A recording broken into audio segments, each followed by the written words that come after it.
दोस्तों एक और वर्ड प्रॉब्लम आज डिस्कस करते हैं, ट्रांसपोर्टेशन प्रॉब्लम। इसको देखते हैं कि सारे डेटा हम कैसे लिखें, कैसे फॉर्मुलेट करें और फिर कैसे सॉल्व करें। तो चलिए लेते हैं ये वाला प्रॉब्लम, पढ़ते हैं। An oil company has two depots A and B with capacities 7,000 and 4,000। मतलब आपके पास दो ऑयल के डिपोज हैं, उसमें ए की कैपेसिटी इन्होंने दे दी हमें 7,000 लीटर और बी की कैपेसिटी दे दी इन्होंने हमें 4,000 लीटर। ठीक है, अब आगे क्या बोल रहे हैं? The company is to supply oils to 3 petrol pumps D, E and F. अब इनको क्या करना है? 3 पेट्रोल पंप को ऑयल सप्लाई करना है। तो यहाँ पे ऑयल के भी डिपोज बना लेते हैं, D, E and F. Okay, चलिए आगे बढ़ते हैं। हुज रिक्वायरमेंट्स आर, अब इनके रिक्वायरमेंट्स भी दे दिए गए कि डी की क्या रिक्वायरमेंट है? 4,500 लीटर, ई की रिक्वायरमेंट है 3,000 लीटर और एफ की रिक्वायरमेंट है 3,500। चलिए फिर, the distances between the depots and the petrol pumps is given in this table.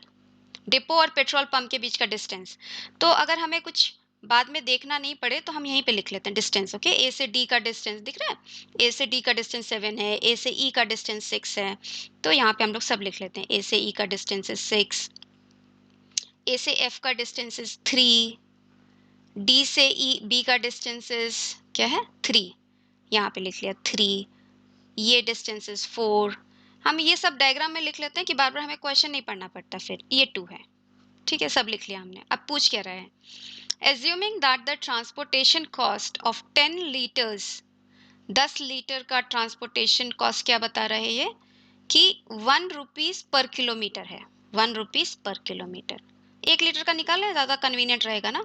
तो 1 लीटर का ट्रांसपोर्टेशन कॉस्ट क्या है? 0.1 रुपीज पर किलोमीटर। चलिए ये साइड में रखते हैं, इसी को कॉस्ट को मिनिमाइज करना है ना। आप जो भी ऑयल ट्रांसपोर्ट कर रहे हो उसमें जो कॉस्ट लग रहा है, that is what you want to minimise, है ना, in order to that the transportation cost is minimum, और मिनिमम कॉस्ट पूछ रहा है। तो चलिए हम लोग शुरू करते हैं, पहले तो कंस्ट्रेंट बनाने में और फिर ऑब्जेक्टिव फंक्शन बनाने में कि क्या मिनिमाइज कर रहे हैं हम लोग। तो अच्छा, पता नहीं है हम कितना ऑयल ट्रांसपोर्ट कर रहे हैं, है ना। पता रहेगा तभी तो हम कॉस्ट निकालेंगे कितना ट्रांसपोर्ट कर रहे हैं। तो मान लेते हैं, मान लीजिए कि ए से डी में हमने ट्रांसपोर्ट किया x लीटर, ठीक है। अब बताइए डी की रिक्वायरमेंट कितनी थी? 4,500, है ना। तो बी कितना करेगा? अब अगर रिक्वायरमेंट उसकी फुलफिल करनी है तो उसको 4,500 माइनस एक्स ट्रांसपोर्ट करना पड़ेगा इधर, है ना। ये x दे रहा है तो ये इतना देगा, इसकी रिक्वायरमेंट फुलफिल हो जाएगी, ठीक है। अब ई को कितना दे? अब चलिए मान लेते हैं ई को y दे रहा है, ठीक है। ई को y दे रहा है, अब इसकी रिक्वायरमेंट कितनी है? 3,000। तो अब 3,000 माइनस वाई इसको बी को देना पड़ेगा, तभी इसकी रिक्वायरमेंट फुलफिल होगी। अब बताइए ए एफ को कितना देगा? देखिए एक्स दे दिया, वाई दे दिया, है ना, इतना लीटर तो चला गया। टोटल कैपेसिटी इसकी केवल 7,000 की है, तो अब ये कितना दे सकता है? 7,000 माइनस एक्स प्लस वाई, है ना। जितना दे दिया उसमें 7,000 में से माइनस कर दिया, ये एफ को देगा। अच्छा, यहाँ पे आप ये देखिए कि जितने कैपेसिटी हैं, देखिए 7,000 प्लस 4,000 11,000, है ना। दोनों डिपो की मिलकर कैपेसिटी 11,000 है, और इनकी रिक्वायरमेंट्स देखिए 4,500 प्लस 3,500 कितना होता है? 8,000, 8,000 और 3,000 11,000। रिक्वायरमेंट भी 11,000 है ना। सो कन्वीनियंट ऐसा दिया हुआ है, तो इसलिए आपको पूरा का पूरा आपको सप्लाई करना पड़ेगा जितना है आपके पास। फिर यहाँ पे आते हैं, इसको कितना देना पड़ेगा? बी को, एफ को। देखिए इतना तो ऑलरेडी इन्होंने दे दिया, इसकी कैपेसिटी 3,500, मतलब इसकी रिक्वायरमेंट 3,500 है। तो 3,500 में से हम 7,000 minus X plus Y subtract कर देते हैं। कितना आया हमारे पास? देखिए एक्स प्लस वाई माइनस 3,500 आ गया आपके पास। ये डी डिपो बी एफ को देना चाह रहा है, ये वाला। ऐसे भी कर सकते थे, है ना, कि इन्होंने बी डिपो की कैपेसिटी 4,000 है, इसको इतना दे दिया, इसको इतना दे दिया, बचा कितना वही इसको देगा, सेम आएगा आपके पास, ठीक है। तो अब कंस्ट्रेंट कहाँ से आए हमारे पास? कंस्ट्रेंट यहीं से आएंगे कि जितने भी आप ऑयल सप्लाई कर रहे हो सबको ग्रेटर देन और इक्वल टू 0 होना पड़ेगा, ठीक है। एक एक करके लिखिए। देखिए पहला वाला x इज ग्रेटर देन और इक्वल टू 0, ठीक है। दूसरा वाला y is greater than equal to 0, ठीक है।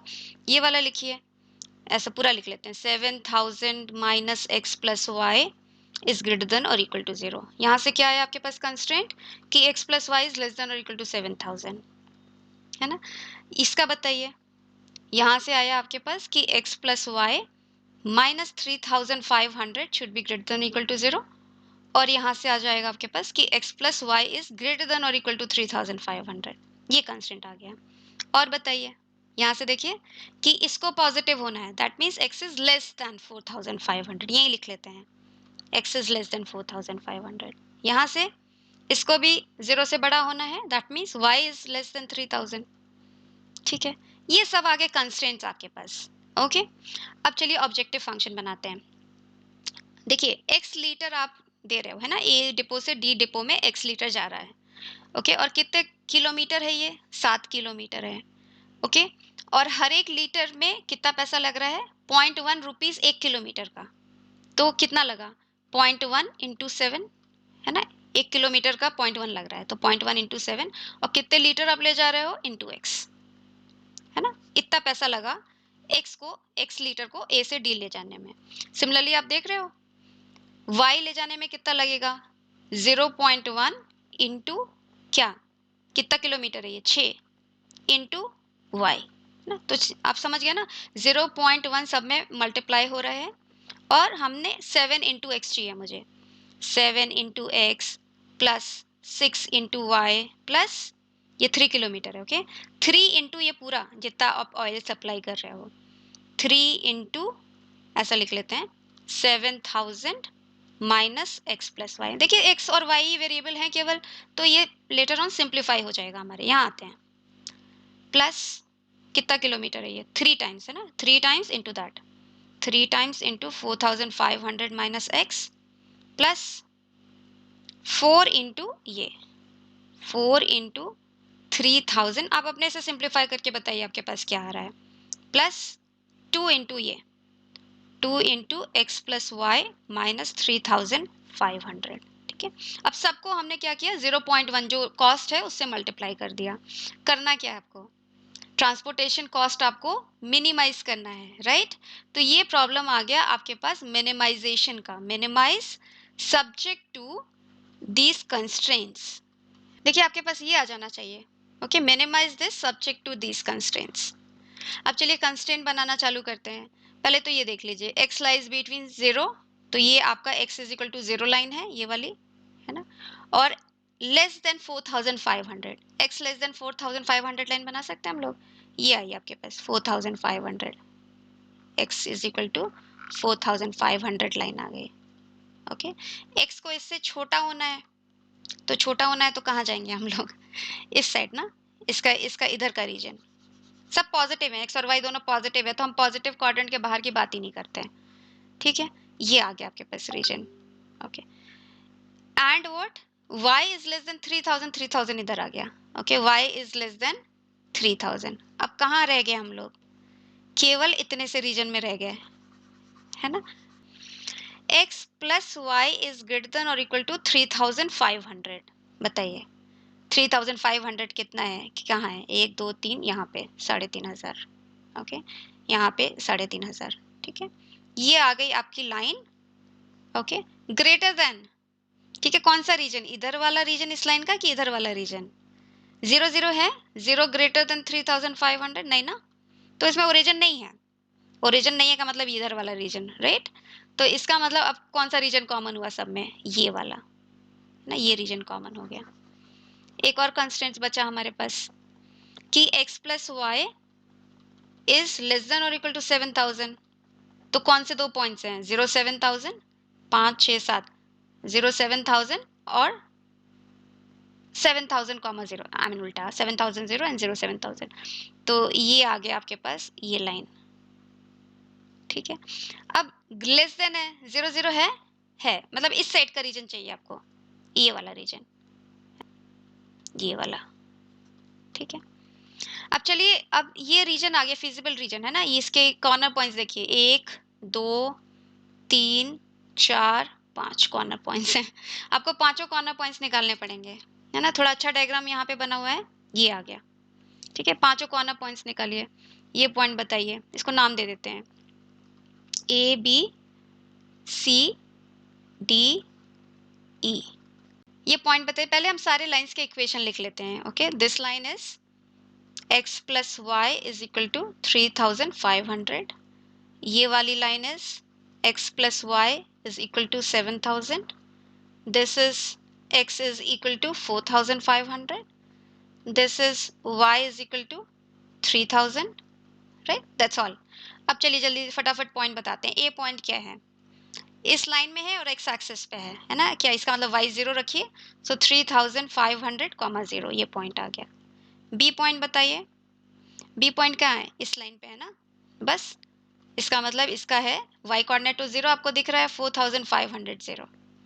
ये बताइए सी पॉइंट आप, अगेन एक्स कोऑर्डिनेट तो आपको पता है 4500, और y कोऑर्डिनेट क्या आ जाएगा आपके पास इस इक्वेशन में? 7000 माइनस 4500, सो 2500, राइट? डी पॉइंट बताइए आप, y कोऑर्डिनेट आपको d का ऑलरेडी पता है क्योंकि ये इस लाइन पे है। सो 3000 इज द y कोऑर्डिनेट और what is the x coordinate? 4000, right? क्योंकि इस लाइन पे है। ई पॉइंट निकालिए, ई पॉइंट आपको y कोऑर्डिनेट ऑलरेडी पता है 3000, ओके, एंड सिंस ये इस लाइन पे है तो x कोऑर्डिनेट क्या हो जाएगा? 3500 माइनस 3500, ये आ गए सारे पॉइंट्स। अब आपको क्या करना है कि आपको पता है कि इसकी ऑप्टिमल वैल्यू इन्हीं पॉइंट्स में से किसी पे होगी, तो फटाफट इन सारे पॉइंट्स को हम लोग लिस्ट कर लेते हैं। तो इन सारे पॉइंट्स पे आपको इस फंक्शन को देखना है कि इसकी मिनिमम वैल्यू किस पॉइंट पे अटेंड करती है। ओके, तो इस पे z की वैल्यू निकालें, 0.13x, okay, 3 into 3500 plus y 0 है, प्लस 39500, ओके, ये आ गई आपके पास। अच्छा, हम इसमें चेक करें कि इसकी वैल्यू क्या है। आपको लग रहा है कि b पे जो भी वैल्यू आएगी वो इस वैल्यू से तो बड़ी होगी, देख रहे हैं आप? इसका x कोऑर्डिनेट देख देख के ही पता चल रहा है छोटा है ना? ये वैल्यू डेफिनेटली इससे छोटी होगी, राइट? और ये वैल्यू डेफिनेटली इससे भी छोटी होगी क्योंकि इसके पास x और y कंपोनेंट दोनों हैं जो कि इससे ज़्यादा हैं, राइट? तो ये भी हम नहीं चेक करेंगे। लॉजिक इसमें देखिए, ये भी पता चल रहा है कि वैल्यू इससे ज़्यादा होगी क्योंकि x कंपोनेंट ही ज़्यादा है, y कंपोनेंट भी है, तो ये भी नहीं चेक करते। तो चेक करेंगे बस हम a और e, ठीक है? तो बताइए पहले a की फंक्शन वैल्यू बताइए क्या आ रही है आपके पास? ये कितना आता है? 15 1 10,500 प्लस दिस मच, ओके, तो आपके पास आ गया ना 50,000 इंटू 0.1, 5,000, 5,000 आया इसका ट्रांसपोर्टेशन कॉस्ट। इसका निकालते हैं हम लोग ट्रांसपोर्टेशन कॉस्ट, 0.1 इंटू 3 इंटू 500, 1500, ठीक है? देन y 3000, ठीक है? देन 39500 कितना आया आपके पास? 0.1 इंटू ये कितना हो गया आपके पास? इसको 500 दे दो, 40 41 44,000, राइट? 44,000 इंटू 0.1, 4400 रुपीज, ये आ गया इसका ट्रांसपोर्टेशन कॉस्ट, राइट? अब क्या है, x की वैल्यू क्या है मेरे पास? x की वैल्यू इज 500, y की वैल्यू इज 3000, ओके, मतलब वापस से अगर हम डायग्राम पे जाएं तो इसका क्या मतलब है? इसका मतलब है कि आप ए डिपो से डी डिपो में कितना लीटर भेजोगे? 500, यहाँ पे 3000, ठीक है? अब बाकी आप कैलकुलेट कर सकते हो, यहाँ पे आप 3500 भेजोगे, फिर ये सारी वैल्यूज आप कैलकुलेट कर लोगे, आपको पता चल जाएगा किस डिपो से आपको कितना ऑयल भेजना है ना? और उस ऐसा करने से आपकी जो है मिनिमम ट्रांसपोर्टेशन कॉस्ट जो है वो ये आ जाएगी, ठीक है? तो चलिए अभी हम लोगों ने बड़े अच्छे प्रॉब्लम्स किए जिसमें फिजिबल रीजन बाउंडेड आ रहे हैं, ओके? हो सकता है फिजिबल रीजन मेरा बाउंडेड ना हो सकता है मेरे पास कोई भी सोल्यूशन ना हो सकता है मेरे पास इनफाइनाइटली मेनी सॉल्यूशंस हो। ये सारी बातें देखते हैं अपकमिंग सेशंस में। सी यू।